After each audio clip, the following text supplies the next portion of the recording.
Hello guys, September ఎండింగ్లో అనుకుంటే నేను ఒక సెక్టారల్ వీడియో చేశాను, అండర్ వాల్యూడ్ సెక్టార్ అని చెప్పి సిడిఎంఓ బిజినెస్ గురించి. సో ఇందాకే ఒక వీడియో చూశాను, మధు కేలా అని ఒక పెద్ద ఇన్వెస్టర్, ఆయన కూడా సిడిఎంఓ బిజినెస్ గురించి చాలా మంచిగా చెప్తున్నారు. సో ఇంట్రెస్ట్ ఉంటే ఆ సెక్టార్ గురించి స్టడీ చేయండి.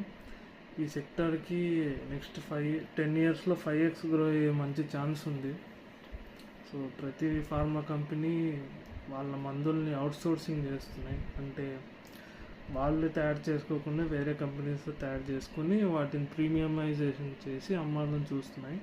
అంటే కాస్ట్లీ మెడిసిన్ లాగా, బ్రాండ్ మెడిసిన్ లాగా అమ్మాలని చూస్తున్నాయి. సో డైరెక్ట్ వాళ్ళు చేసుకొని అమ్మితే వాళ్ళకి మార్జిన్స్ తక్కువ ఉంటాయి, అదే బ్రాండ్ లాగా అమ్మితే వాళ్ళకి మార్జిన్స్ ఎక్కువ ఉంటాయని షిఫ్ట్ జరుగుతుంది అన్ని ఫార్మాలో. సో దీన్ని క్యాప్చర్ చేయడానికి ట్రై చేయండి. నేను అకౌంట్స్ కొన్నాను స్టాక్.